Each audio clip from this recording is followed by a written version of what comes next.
السلام علیکم۔ اللہ آپ سب کو سلامت رکھے اور بہت ساری خوشیاں دیکھنا نصیب کرے، آمین۔ روزہ کن چیزوں سے ٹوٹتا ہے اور کن چیزوں سے نہیں ٹوٹتا؟ کلی کرنے، نہانے، خوشبو سونگھنے، تیل یا سرما لگانے، انجیکشن یا ڈرپ لگانے سے روزہ نہیں ٹوٹتا۔ روزے کی حالت میں آنکھ یا کان میں دوا یا پانی وغیرہ ڈالنے یا خود بخود چلے جانے سے روزہ نہیں ٹوٹتا۔ البتہ اگر کسی شخص کے کان کے پردے میں سوراخ ہو اور اس میں دوا وغیرہ ڈالنے یا خود بخود چلے جانے کی صورت میں وہ حلق سے اتر جائے تو اس کا روزہ ٹوٹ جائے گا۔ ناک میں دوا وغیرہ ڈالنے سے روزہ اس وقت ٹوٹتا ہے جب وہ حلق سے نیچے اتر جائے۔ اس لیے روزے کی حالت میں ناک میں دوا ڈالنے سے اجتناب کرنا چاہیے، کیونکہ اس بات کا قوی اندیشہ ہے کہ دوا حلق سے اتر جائے۔ روزے کی حالت میں قے کرنے کا حکم۔ روزے کی حالت میں اگر اپنے اختیار سے الٹی کی تو اس صورت میں اگر وہ الٹی منہ بھر کر ہو تو روزہ ٹوٹ جاتا ہے، اس سے کم ہو تو نہیں ٹوٹتا۔ منہ بھر کر الٹی کا مطلب یہ ہے کہ اسے روکنے یا واپس نکلنے میں مشکلات کا سامنا ہو، اور اگر الٹی بلا اختیار خود بخود ہو گئی تو اس سے روزہ نہیں ٹوٹتا، چاہے جتنی بھی ہو۔ الٹی کو اپنے اختیار سے واپس پیٹ میں داخل کر دیا تو اس سے روزہ ٹوٹ جاتا ہے۔ البتہ اگر بلا اختیار خود بخود پیٹ میں واپس چلی جائے تو اس سے روزہ نہیں ٹوٹتا، چاہے جتنی بھی ہو۔ روزے کی حالت میں احتلام ہو جانے سے روزے پر کچھ اثر نہیں پڑتا۔ روزے کی حالت میں جان بوجھ کر کھانے پینے کا جمع کرنے سے روزہ ٹوٹ جاتا ہے۔ اس صورت میں قضا اور کفارہ دونوں لازم ہوتے ہیں۔ روزے کی حالت میں بیوی سے بوس و کنار کرنے سے روزے پر کوئی اثر نہیں پڑتا، البتہ اگر اس کے نتیجے میں انزال یا جمع تک نوبت آنے کا اندیشہ ہو تو بوس و کنار سے پرہیز کرنا ضروری ہے۔ روزے کی حالت میں بوس و کنار سے انزال ہو جائے تو اس سے روزہ ٹوٹ جاتا ہے۔ اس صورت میں صرف اس کی قضا لازم ہوتی ہے، کفارہ نہیں۔ روزے کی حالت میں محض نگاہ کرنے یا برے خیالات آنے سے ہی انزال ہو جائے تو اس سے روزہ نہیں ٹوٹتا۔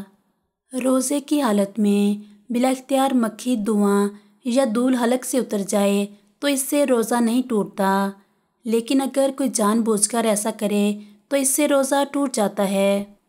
اس صورت میں صرف قضا لازم ہوتی ہے، کفارہ نہیں۔ روزے کی حالت میں مسواک کرنا درست ہے، چاہے خشک ہو یا تر، البتہ ٹوتھ پیسٹ کرنا مکروہ ہے، لیکن اس سے روزہ نہیں ٹوٹتا۔ روزہ اس وقت ٹوٹے گا جب اس کے ذرات حلق سے اتر جائیں۔ روزے کی حالت میں کوئی چیز چکھ کر تھوک دینے سے روزہ نہیں ٹوٹتا، لیکن بلا عذر ایسا کرنا مکروہ ہے۔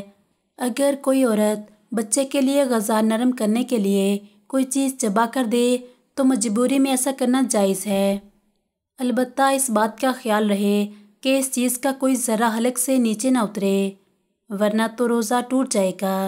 وضو اور غسل کے دوران غلطی سے پانی حلق سے اتر جائے تو اس سے روزہ ٹوٹ جاتا ہے۔ اس صورت میں صرف قضا لازم ہوتی ہے، کفارہ نہیں۔ روزے کی حالت میں کلی کرنے کے بعد 1-2 بار تھوک دینا کافی ہے۔ اس کے بعد منہ میں جو تری رہ جاتی ہے، اس سے روزے پر کچھ اثر نہیں پڑتا۔ کسی شخص نے غلطی سے صبح صادق کے طلوع ہو جانے کے بعد سحری کر لی، اس خیال سے کہ ابھی بھی سحری کا وقت باقی ہے، تو ایسے شخص کا روزہ نہیں ہوتا۔ ایسا شخص افطار تک روزے داروں کی طرح کچھ کھائے پیے گا نہیں، اور اس کے ذمے اس روزے کی قضا لازم ہے، کفارہ نہیں۔ کوئی شخص روزے کی حالت میں تھا اور اس کو کوئی ایسا شدید مرض لاحق ہو گیا کہ جس کی وجہ سے روزہ برقرار رکھنا اس کے لیے نقصان دہ ہو گیا، تو وہ روزہ توڑ سکتا ہے۔ اس کے ذمے اس روزے کی قضا لازم ہے، کفارہ نہیں۔ روزے کی حالت میں غسل کرنے کا حکم۔ اگر کسی پر غسل فرض ہو تو روزے کی حالت میں غسل کرنا بالکل درست ہے، البتہ بعض لوگ یہ سمجھتے ہیں کہ ایسے غسل میں چونکہ غرارے کرنا اور سانس کے ذریعے ناک میں پانی چڑھانا فرض ہے، تو روزے کی حالت میں اس فرض پر عمل کیسے کیا جائے؟ یہ دراصل ایک غلط فہمی ہے، اس لیے پہلے اصل مسئلے کو سمجھنا چاہیے۔ مسئلہ یہ ہے کہ ایسے غسل میں کلی کرنا اور ناک میں پانی ڈالنا تو فرض ہے، البتہ غرارے کرنا اور ناک میں پانی سانس کے ذریعے اوپر تک چڑھانا فرض نہیں، بلکہ یہ شخص کے لیے سنت کے درجے میں ہے جو روزہ دار نہ ہو، اور جو روزے دار ہو اس کے لیے ایسے غسل میں غرارے کرنا اور ناک میں پانی چڑھانے کا حکم نہیں، بلکہ روزے دار شخص کے لیے اصل حکم یہ ہے کہ وہ اچھی طرح کلی کرے اور اچھی طرح ناک میں پانی ڈالے، تو یہی کافی ہے، اس سے فرض ادا ہو جاتا ہے۔